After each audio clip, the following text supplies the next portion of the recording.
Welcome to this week's edition of the Brett and Matt Show. He's Brett, I'm Matt, and this week we're going over our NFC East preview. So with that said, the first team we'll start with is the Washington Redskins, who going into this year's, as of March 3rd, they had $29 million in cap space, which for the Washington Redskins is pretty good because usually they don't have a ton of cap Well, space. to be fair, the NFL did dock them 32 million over a 2 year period for something that happened a few years ago. So That's I right. think that's finally been lifted and they're able to have the entire cap space, and that's certainly helped them for sure.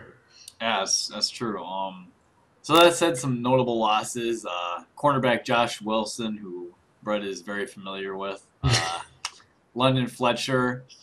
Their center Will Montgomery. Fred Davis looks like he's out. Those are some of the more notable losses they have. Obviously, London Fletcher losing his leadership. I think that is a pretty big blow. But they can probably find someone a little more athletically gifted to fill that need. Um, as far as signings are concerned, the biggest splash they made, they did acquire Deshaun Jackson.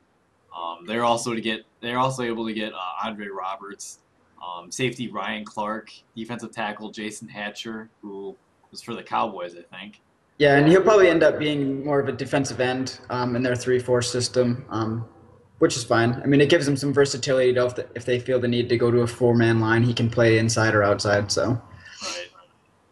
And then they also signed linebacker Keem Jordan, cornerback Tracy Porter, guard Sean Low. Lovow. Wow. Lovow. And they re-signed some of their own guys. D'Angelo Hall, Brandon Merriweather, Santana Moss, Perry Riley, and they franchised Arakpo. So as far as their offseason free agency moves, what do you think so far? Well, yeah, you mentioned it. Obviously, that Deshaun Jackson thing, stealing him from in division rival. Well, it wasn't really even a steal, I guess. They kind of just gave him away to whoever wanted him. And that's a pretty interesting story. Where that came out where he's affiliated with, he knows guys that are in gangs, but he hasn't really done anything off the field. Um, He has a clean record, as far as I know. Yeah, so I mean, it's just kind of weird. I guess he's also missed like meetings and stuff like, around Right. team facility stuff. Um, which Coach Chip Kelly is, I guess, just trying to clean up, and um, that combined with Deshaun Jackson's salary, I guess just was enough for Philly to let him go for free. Um, and it's hard to believe that no one was willing to trade anything for Deshaun. Maybe it was, after that report, especially after the report of the gang stuff came out, some teams probably backed off, and that's probably a little bit that Aaron Hernandez, Right. scenario. People are just going to try to stay away from that. Um, but yeah, I mean, for Washington, that's a hell of a pickup. And then obviously keeping Arakpo, I think, is most definitely they're probably second or 1A and 1B between Deshaun Jackson and Arakpo being their most important offseason acquisitions. Yeah, I can agree with that. Yeah, because now you look at, even adding a guy like Andre Roberts, now you're looking at RG3 has some weapons now. I mean, he's got Deshaun Jackson and Pierre Garcon, Andre Roberts, and Santana Moss working the slot. And last year, I know, especially as the year went on, their tight end Jordan Reed, he really came into his own too. Um, so I mean, they got some offensive potential for sure. I think. Um, Um, but yeah, so with that said, some draft targets. Unfortunately for them, they don't have a first round pick this year, which they would have had the number two pick. Um, Right, and obviously, that pick is what they gave up to move up in the draft to draft RG3, right? yep, it is. And this is the last year that they have that. So next year, as long as they don't do any more trading or something, they'll have their own first round pick. Um, honestly, the nice thing this draft is pretty deep at a lot of positions, so they can still get an impact player. I think even in the second round, Yeah. um, a cornerback if they want. They get a guy like Kyle Fuller. Um, he should be able to also still improve their offensive line, maybe at the right tackle position with a guy like Morgan Moses. As we've harped on for this entire every one of these previews. Wide receiver class is deep, and there's no question if they want to add another receiver, they can. There should be a number of guys still available. Maybe a guy like Jordan Matthews or Allen Robinson. Um, and we mentioned the departure of London Fletcher, who his whole career undersized, kind of got looked down on or got overlooked, I should say. Didn't really get the recognition he deserved till later in his career. But a guy that could fill his role really well is probably a guy like Chris Borland, I think. Yeah, I mean they got similar size, not the most athletic type of guys, but they're productive and they're great leaders, and he'd probably step right in and pretty much be London Fletcher part two for them, I think. Yeah, just a good football player for sure. So I mean, those are some options that they have as far as the draft is concerned. Obviously, their defense has a lot of holes. They're gonna need to get better there. So I guess that kind of leads me into my overall thoughts on the Redskins. I think in order for them to win games, they're gonna have to put up points. They're gonna need RG3 to be what he was his rookie year, if not better. Hopefully, a whole off season, like not rushing back from the knee injury now. That'll help. Adding an explosive receiver like Deshaun Jackson, like regardless whether you like or hate the guy, like defenses have to respect his deep speed. That should help. Hopefully, Gruden can bring in Jay Gruden can bring in some offensive stability that it seemed like under the Shanahan regime that RG3 was kind of lacking. I don't know. I think as long as this team can score points, I think they'll have a chance to be in it. Another key factor, I mean, Arakpo tends to get hurt. He needs to stay healthy the whole season. If they can keep him healthy the whole season, they'll at least have a couple guys to rush the passer and get after it on defense. But to be honest, I really don't see any reason why the Redskins, assuming a healthy RG3 gets back on track, he's a difference maker at the quarterback position. Usually those guys, they tend to be successful. I could see the Redskins, having a shot at the division for sure. Do you think Gruden lets RG3 run around? I mean, now that he should be back and healthy, he should be able to have that same escapability and explosive playmaking. Or do you say, if you're Gruden, do you say, hey, if you can stay in that pocket or try to at least keep your eyes downfield and throw it downfield and not take so many hits? Or do you just say, hey, go be you, and hey, if your career ends short, we'll just draft a guy. It sucks for you, sort of deal. I think that's a great question. I think he's gonna try to keep. I think he might try and keep RG3 more in the pocket. I'm not saying he's gonna strictly be a pocket passer now, but what is Gruden's system a West Coast system?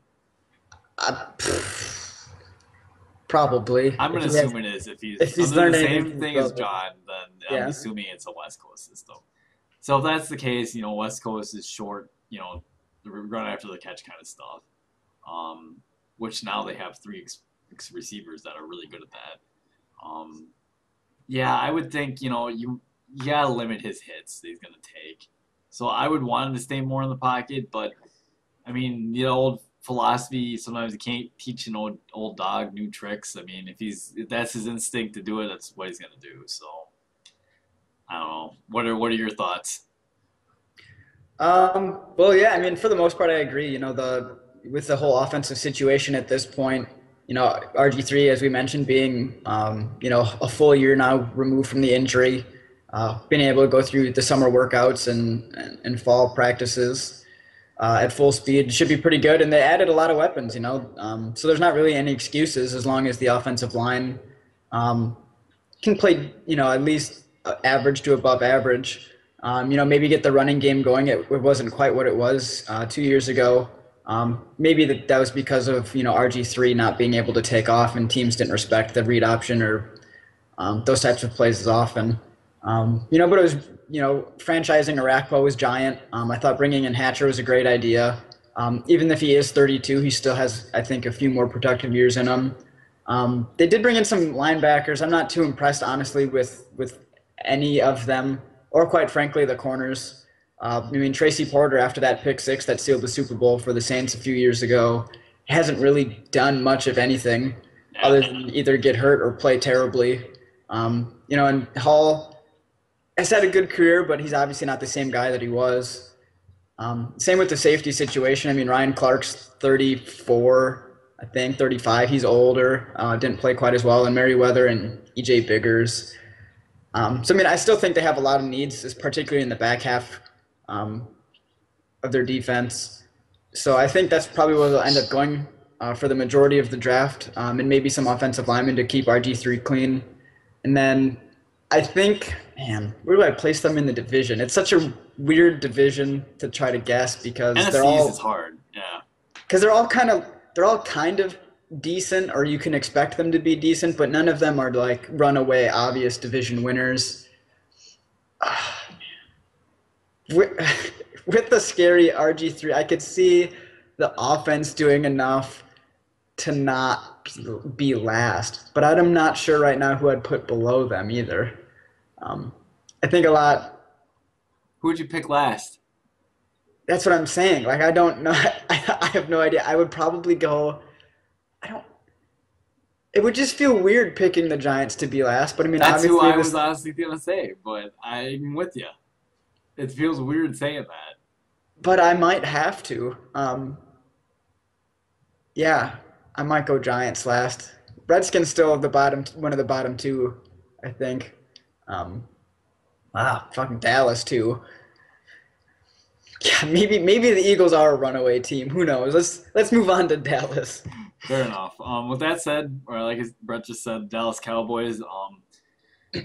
So going into March 3rd, they had negative $16 million in cap space. So I don't know what Jerry Jones is doing, running the team, but that's bad. So they had to make some cuts to get under the cap. Big name losses. Jason Hatcher, who we just mentioned, DeMarcus Ware went to the Broncos, and Miles Austin, who still has to be signed, I think. I don't think he's gotten on a team, anyways. That's embarrassing. Some signings though that they did have picked up Henry Melton from the Bears, and they also signed themselves Brandon Whedon as an insurance policy to Tony Romo. And they signed defensive end Jeremy Mincy. So obviously, the big thing is not so much what they did, it's who they lost. I mean, DeMarcus Ware, he had a down year for him, I think. But he's been a Cowboy for so long, like any other big names that moved around this year. I mean, you think Cowboys, you think number 94, he's not going to be there this year. Miles Austin, people probably saw that coming. Yeah. The Henry Melton signing, that could end up being a good signing for them. They got to improve their defense, though. Holy smokes. Yeah, and I mean, obviously with that cap situation coming in, 16 million over the cap already, they weren't going to have any room to be able to make any very big impact signings. No. And unfortunately, that led them to lose, two pretty productive defensive linemen, and a guy that's been one of their starting wide receivers for years now. And that's, I guess, just kind of the situation where Jerry Jones or whoever signed the contracts over there just didn't project future contracts very well, and it's going to cost them, I think. Yeah, I couldn't agree more.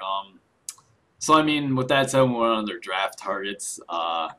Obviously, defense has got to be first priority.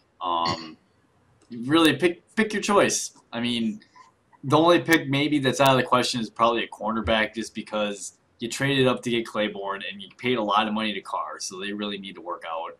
But otherwise, you could go safety with either Pryor or Clinton Dix. You could go defensive tackle with Aaron Donald or Timmy Jerrigan.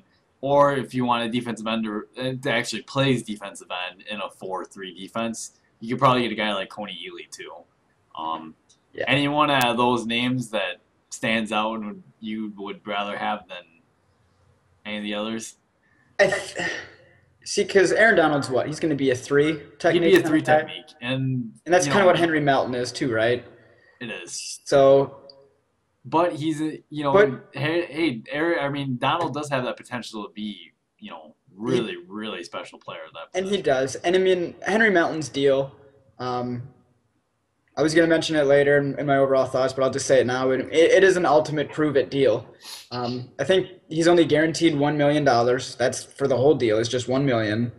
Um, and his salary for the first year total with the 1 million bucks is like three. He can get up to three with incentives. So I mean, if he doesn't perform this year, they can just say goodbye before his salary increases. I think it's to like 6 or 7 million in year two. Right. Yep. Um, so I mean, having a guy like Aaron Donald, who will one be part of that rotation right away, but then can step in and be more of a full time guy in case Henry doesn't work out, um, wouldn't be a bad pick. Um, I also think Safety's safe. bad. Yeah, I was just gonna say one of the safeties would also probably be pretty good too. Oh, I mean, you don't like Barry Church? That's name. Yeah, I'm Just not. pulling names out the top of my head. And I think they had drafted a guy last year too, J.J. Wilcox. Was he a rookie last You're year? right. Yeah, and he's someone. I mean, to be fair, like none of us, only they know his development. So I mean, it's way too early to say that he's not going to end up being a good player. Yeah. But it's just the whole defense. I mean, they did draft or not draft, sorry, but sign not only Melton but Mincy, who was probably going to end up being a starter at the end spot that DeMarcus Ware, but he's not DeMarcus Ware. Right. So, I mean, that's why. What if you get a guy like Coney Ely, who well, and even then, because obviously there's not a whole lot of depth there right now because the other projected starties was what like George Selvey, um, and Mincy. It's like, well, okay, we could definitely use an end. Defensive tackles are just pretty bad too overall right now. Um, and linebacker, I get even linebacker other than Sean Lee.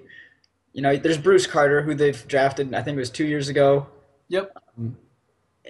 You gotta hope he develops soon, otherwise they're gonna have to just draft over him and say goodbye by the time his deal's up because he's not quite producing the way they probably expected him to. Yeah. And now that Miles Austin is gone, at some point you probably end up taking a receiver in this draft too.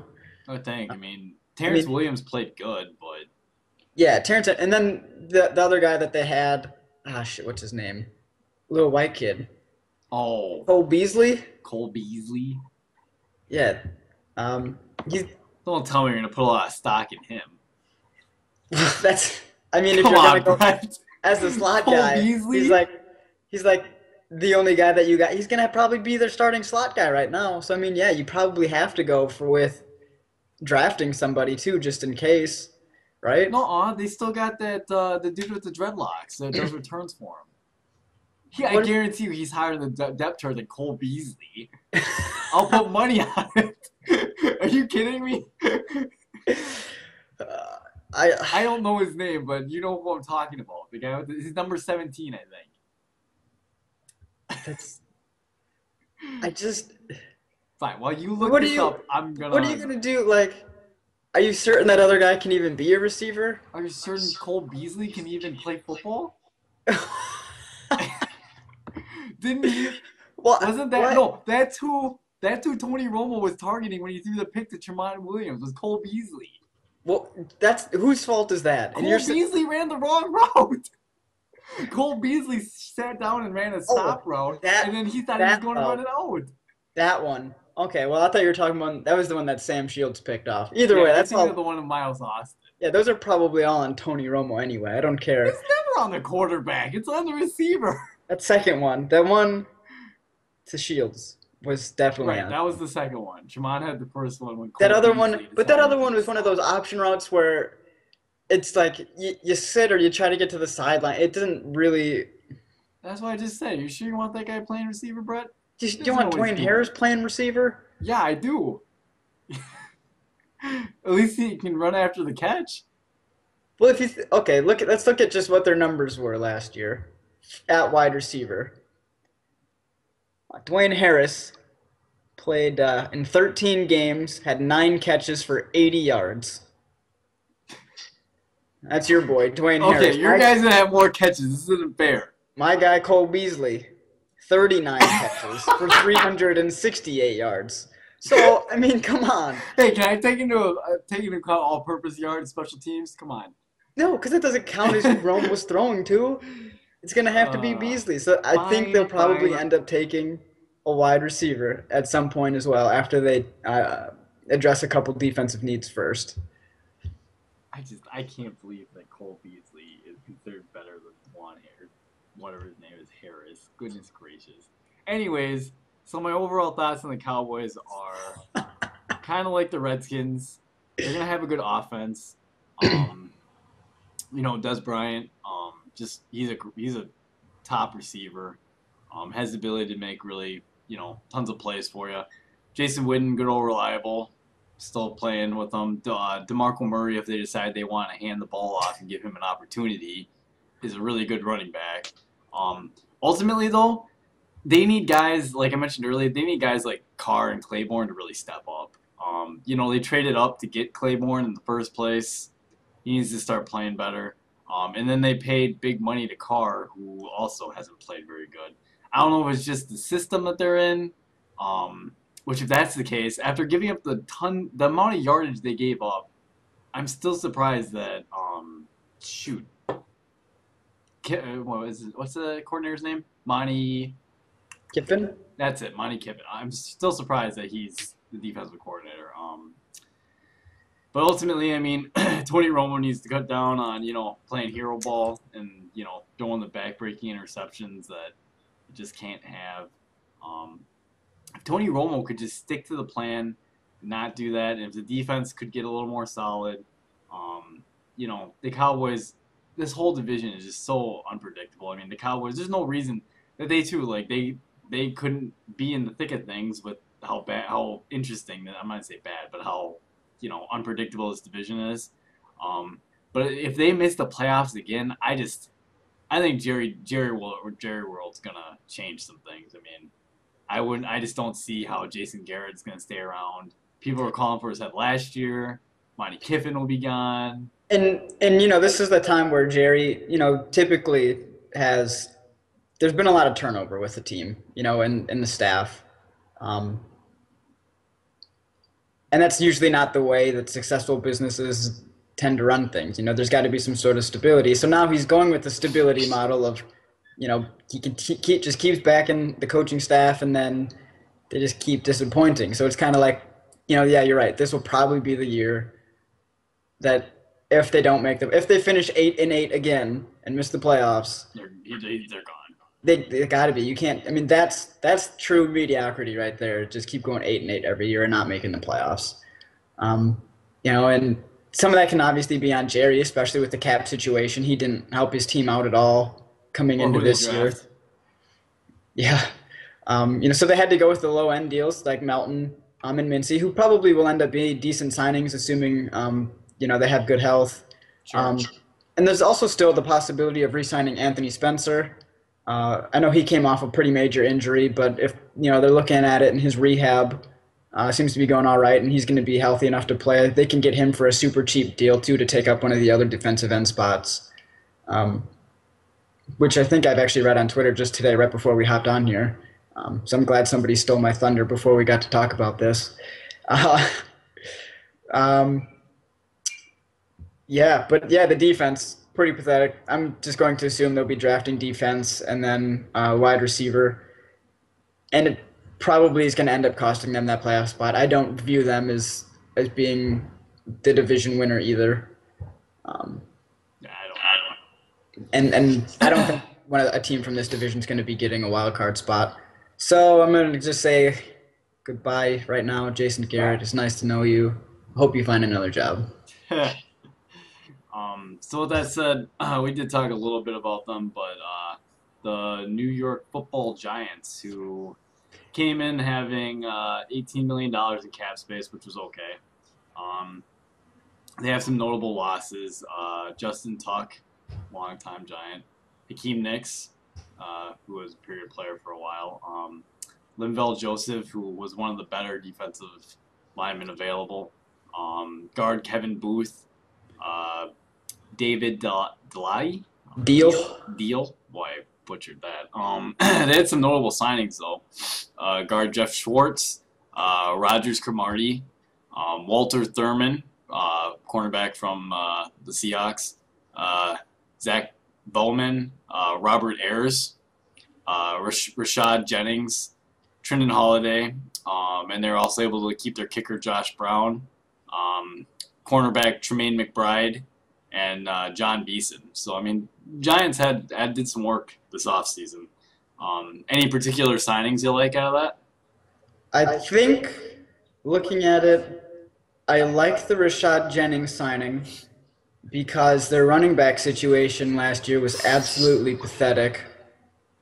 Having drafted one of them, had two of them on my fantasy team at one point, that was just a terrible, terrible decision.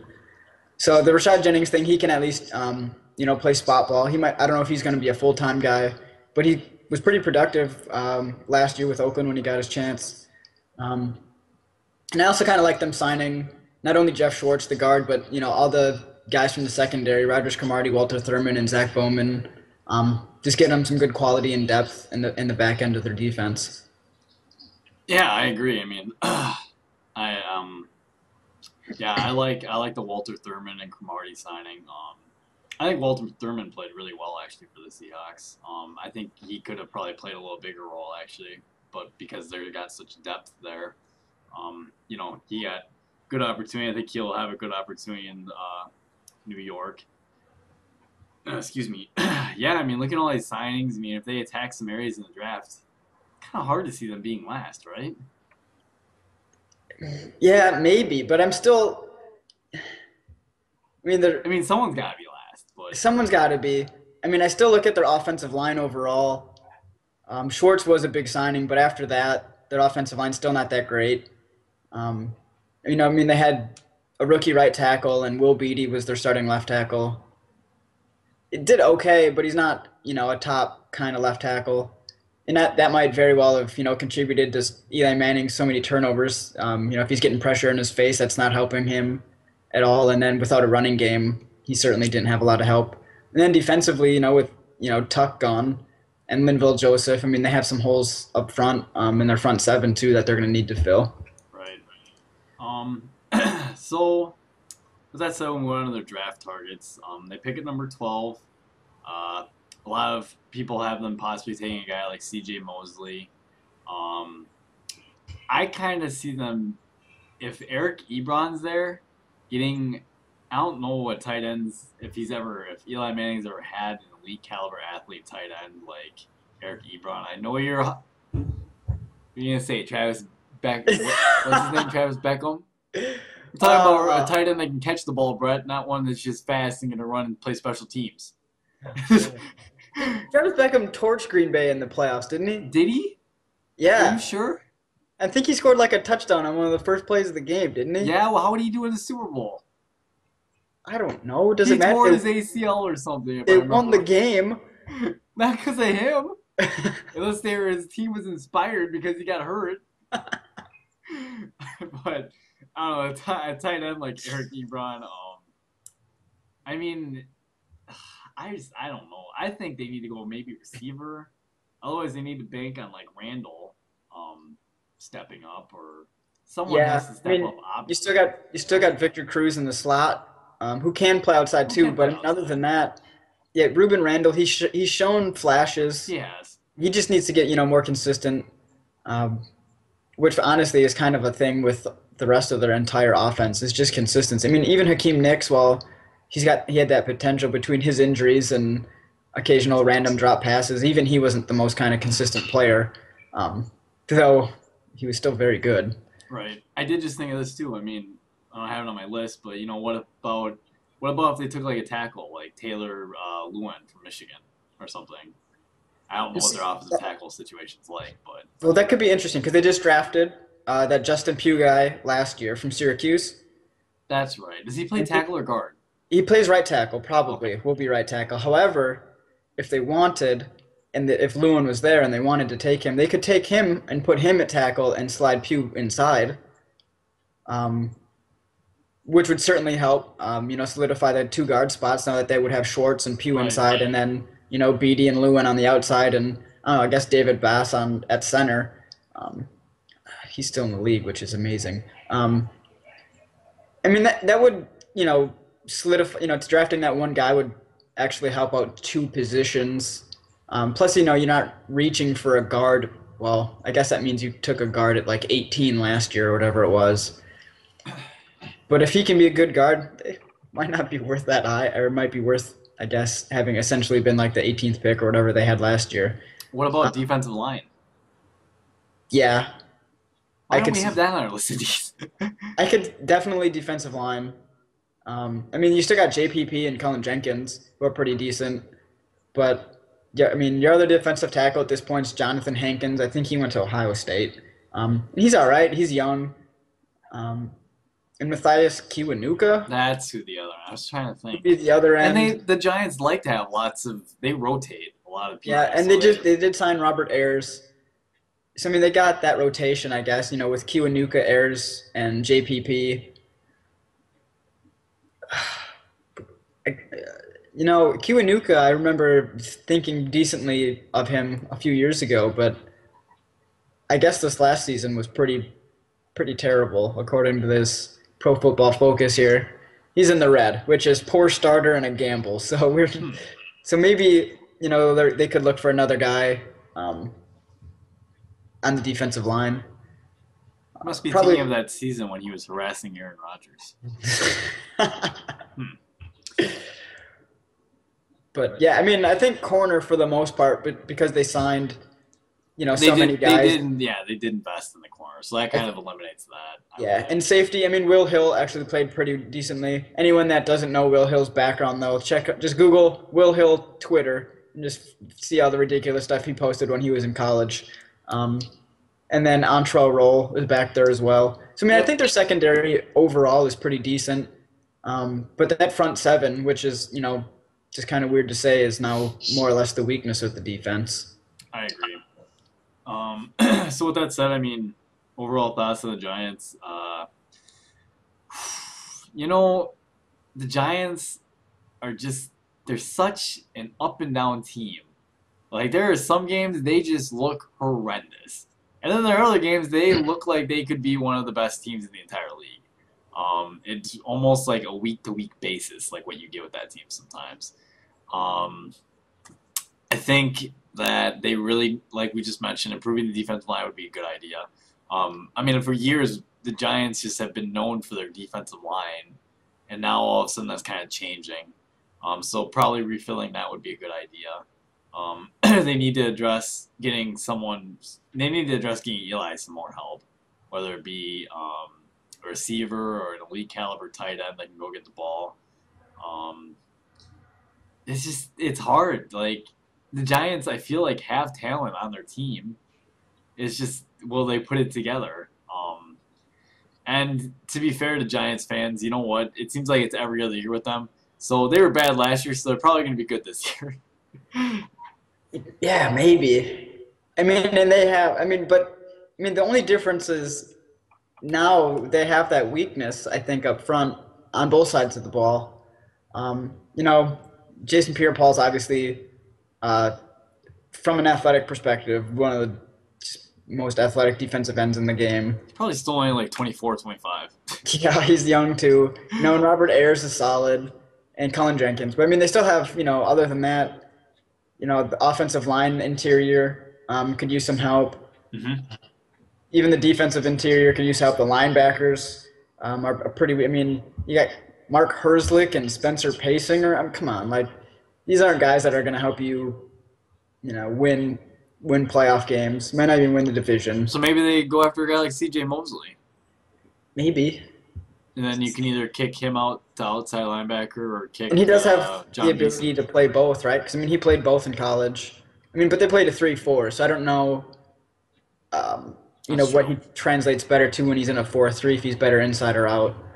Um, but yeah, I mean, I think still, even then, CJ Mosley's not bad because I think they should attack the front seven on their defense Mm-hmm. in an effort to kind of regain, what they had when they won their Super Bowls, and that was just one of them scary, suffocating, pass Front rush type sevens, yeah. defenses who, if you're going to drop back to pass, you better not take too long because you're going to get hit. And, Tom Brady found that out twice. It's true.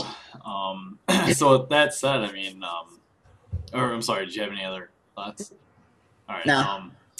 So with that said, the last team in the NFC East, the Philadelphia Eagles, the division winners from last year, they came in with $26 million in cap space. Um, Obviously, some key key losses were Deshaun Jackson, who we mentioned earlier because he went to division rival, Michael Vick, uh, Jason Avant, and Patrick Chung. They did have some notable signings. They signed Malcolm Jenkins from the Saints, Chris Maragos, Your boy right my there. boy Chris Maragos, be a special teams, one of the better special teams players, and if something did happen where he'd have to come in, he'd be a serviceable backup. Another big pickup though, Darren Sproles, another guy from the Saints, cornerback Nolan Carroll, and they were able to keep Riley Cooper, who fit really well in Chip Kelly's system, and they also were able to get Jeremy Maclin back, and safety Nate Allen. Maclin obviously hurt the whole year, so we really didn't get to see what he could do in that offense.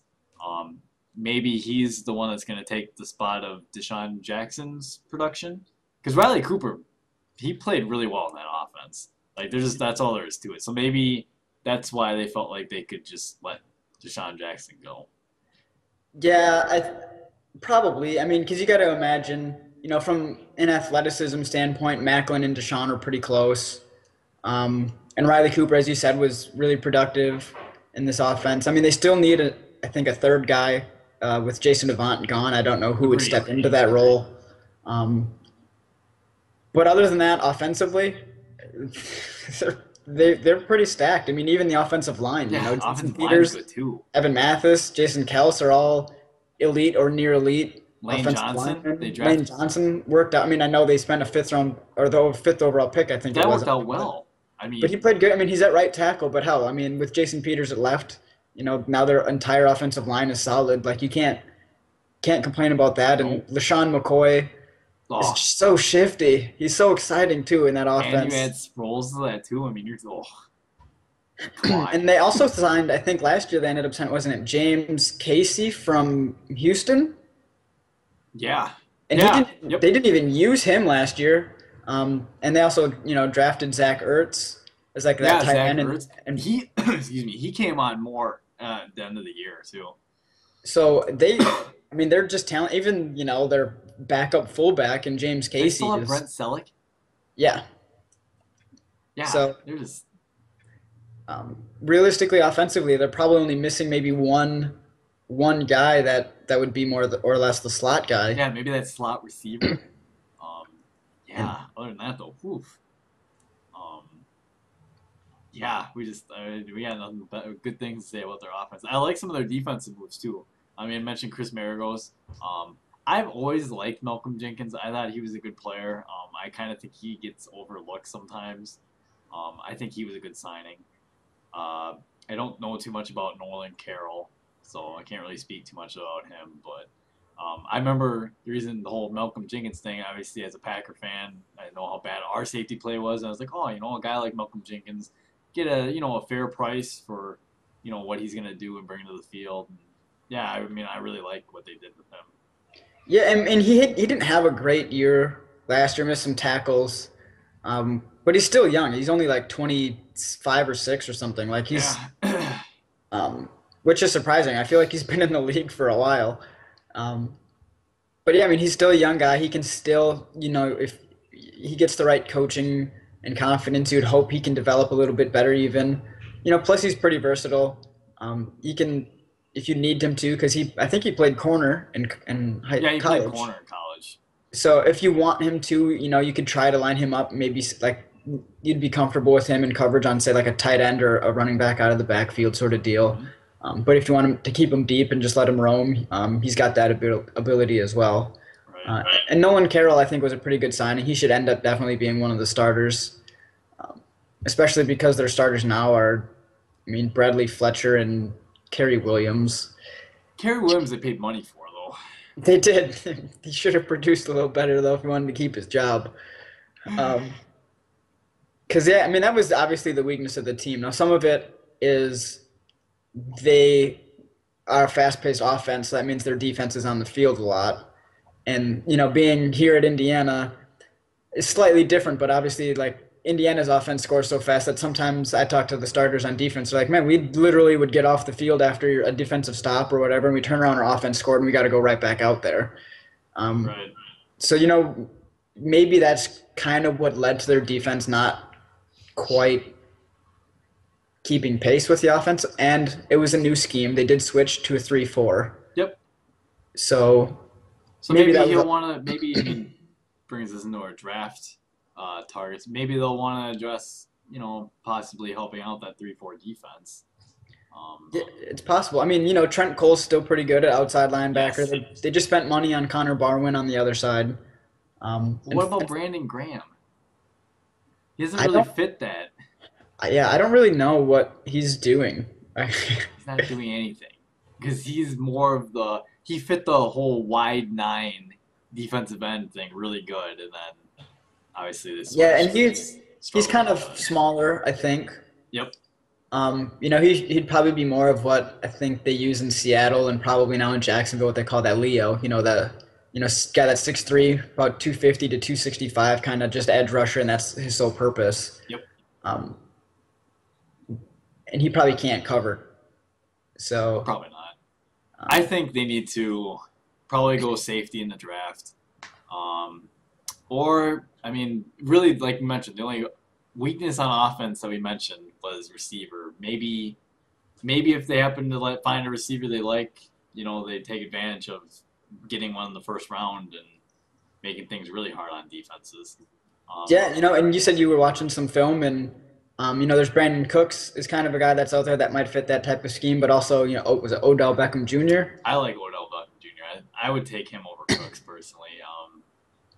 I don't know. Just watching a little bit of highlights of both. I mean, it just seemed like Odell he has that same game breaking speed that Cooks does, but it just seemed like naturally, just every time, like Odell Beckham Jr. was just looking to like make the play bigger, like after he caught it. Whereas Cooks sometimes he would catch it in like on like a comeback route, and then like you have a chance to like make a move right away, and he would catch it. And these are in his highlights that I was watching. He would catch it, and he would like just do the whole dancing left and right sort of thing, and then just end up going and falling forward for like 4 yards instead of making a move and attacking the defense. Um, but yeah, otherwise maybe they go after a guy like one of those two. Uh, Kelvin Pryor would be an option. If CJ Mosley happened to fall that far, they could probably take a middle linebacker too and be okay. Yeah, and especially, you're looking at who they got. D'Amico Ryans, by the way, did not have a good year. And if they cut him, they would save 7 million bucks. So I mean, I know they gave up. He's supposed to be a good leader, and he was pretty decent back in Houston in their Mm-hmm. defense a long time ago. But he hasn't really been quite the same guy. He's been hurt before. Right. Um, but Michael Kendricks, the other inside linebacker, They're high on him. Yep. he started to play a little bit better. Yep. Um, and he's got really good speed too. So it'd be nice, to kind of maybe get another running mate in the middle for him as well. And say as well, might as well save them. Actually, you can just keep D'Amico Ryans. They still have $20 million in cap space. It's not like they need to clear seven. Yeah. So, just keep D'Amico there to kind of be a mentor for those guys before he lets them take over his job, which kind of sucks for him. But yeah, it probably anywhere up the middle of the defense, from the nose tackle all the way back to the safeties, is a spot I could see them going for in the draft. Sure. Before we go off the draft, I gotta ask you: do you think he'll take D'Anthony Thomas? Obviously, we're not talking first round here. We're talking, but if D'Anthony Thomas is really considered a third round prospect, do you think he trades up to get him, or do you No, think he burns a second round pick on him? no, he does. No, if I think, I'm not sure he would even take. I mean, he passed on. He's not afraid to pass on his own guys. Right, but he does take. It seems like quite a bit of Pac-12 guys, which kind of leads me to think that he might just favor Cooks over Beckham You're Jr. right. because he's a Pac-12 guy. I should have thought about that. That's a great Whether call. whether or not that's like the consensus for where Wow. people think they should be going, he's obviously got a lot of familiarity coming from the Pac-12.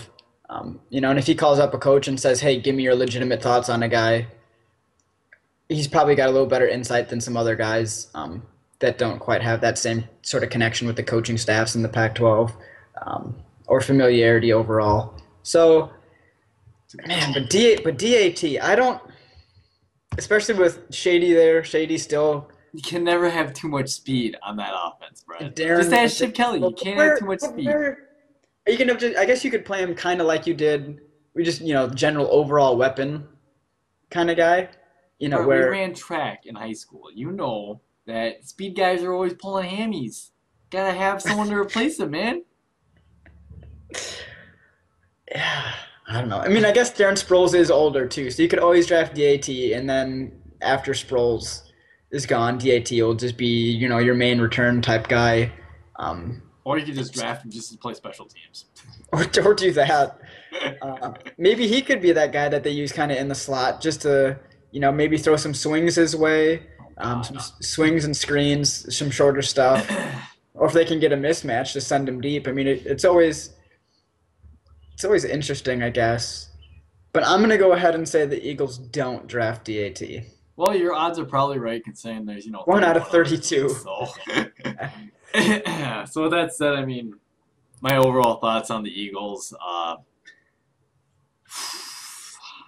I get bold here? Do I?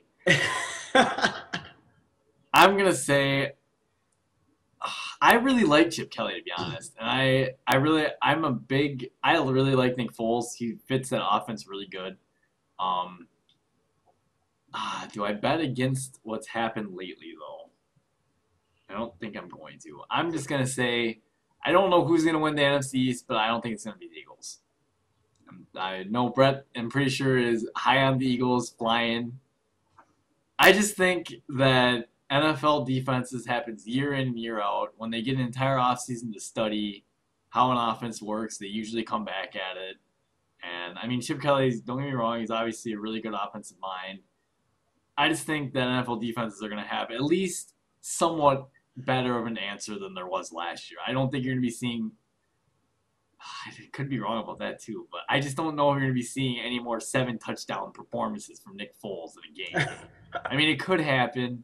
Well, I don't think we'll be getting up to 7. I mean, I could still see him going for 3 for a pretty decent, like 2 or 3. Plus, with LaShawn McCoy in the backfield, they're going to get some rushing touchdowns out of him too. They will.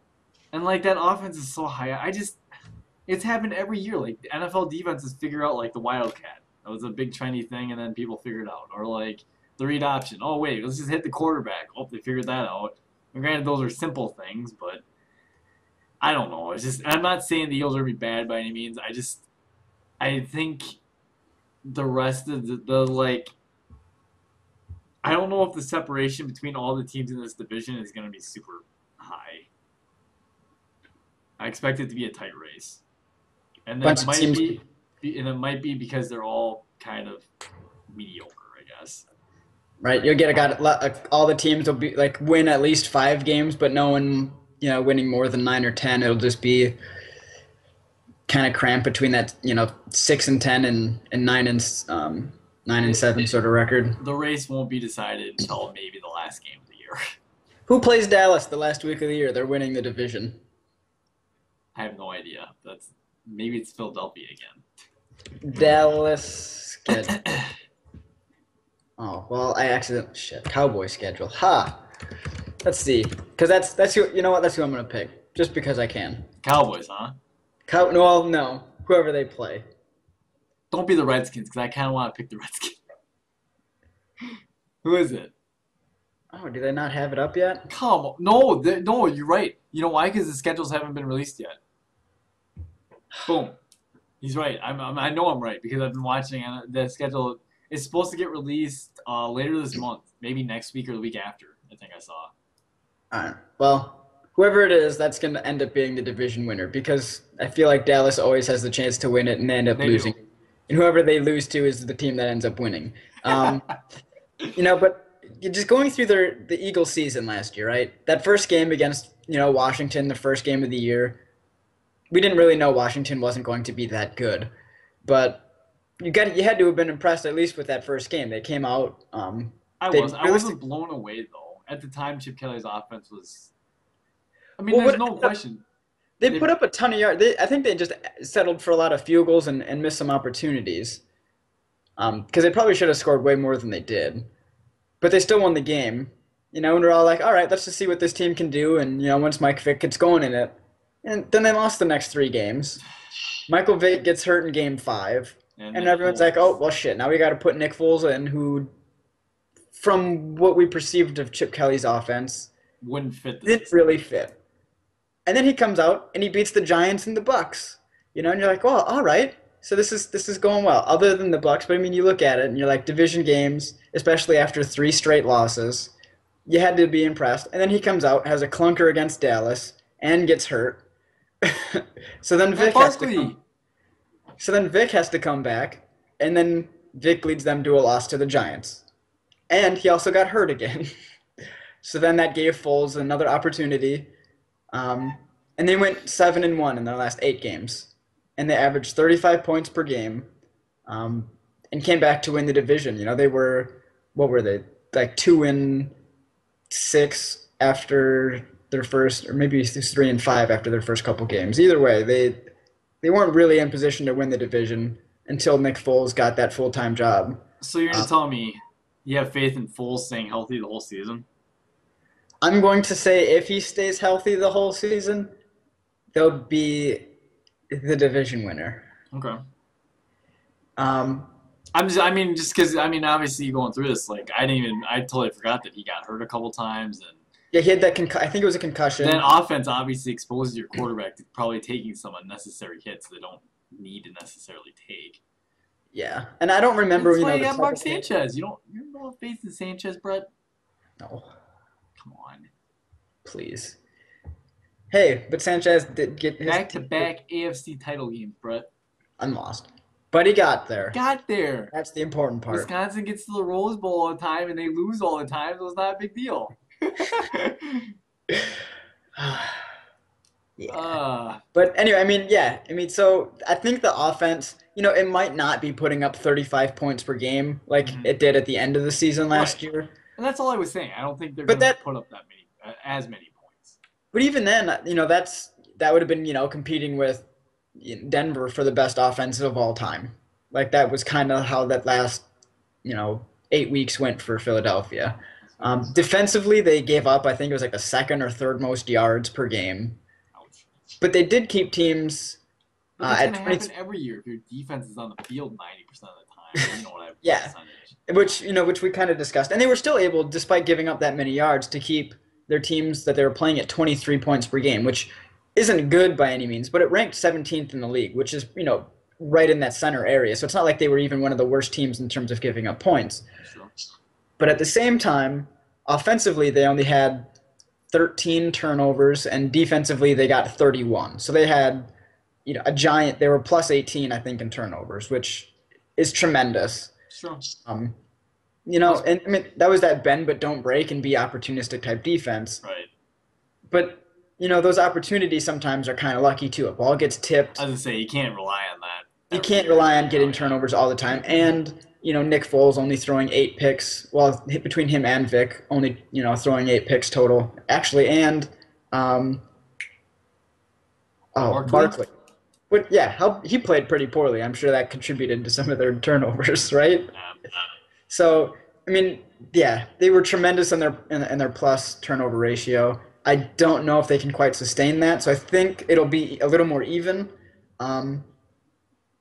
So they're going to have to attack the defense in the draft, as we've mentioned. And if they can hit on a couple guys, maybe to improve the defense overall, they should be the favorite to win the division and win it, I think, before week 17. But if it comes down to it and they play Dallas, they're winning it. But I'm only saying that just because I don't have confidence in the other teams. Don't sleep on the Redskins. That's all I'm going to say. Well, then that's true. I'm excited about the Redskins. With you our wait team and see. You wait and see. Because the year before, they came and they went out and got made the playoffs in his rookie year. Can't be any worse, can they? Well, they could apparently be Houston Texans bad. Well, That's that's the about thing. Once they start going downhill, it's just a roller coaster, man. yeah. So you would expect with RG3 back and healthy and the offensive weapons that at least offensively the Redskins should be able to keep pace with Yeah, teams, they should but be you able to do just don't know, especially with the back end in the middle of that defense, how they're gonna do what it. Yep, what they're gonna do. I Um, agree. that's why it's so hard because all these teams are just so good.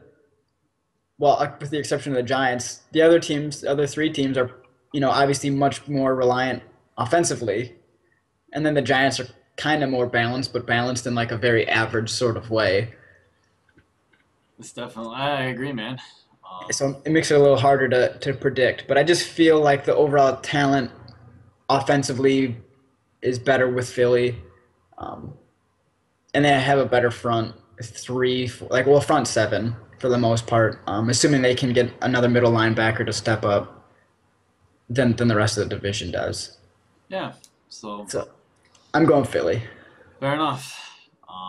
So with that said, that wraps up our NFC East preview. Next week, I've been waiting all podcasts to say this. Next week, we are doing the NFC South. Gonna do a breakdown of one of my favorite players, Matty Ice. Rocket. Matty Ice and the Atlanta Falcons. So You guys gotta average. tune in next week to see what I have to say about one of my favorite quarterbacks, who happens to be also my nickname, Matty Ice. Terrible, just terrible.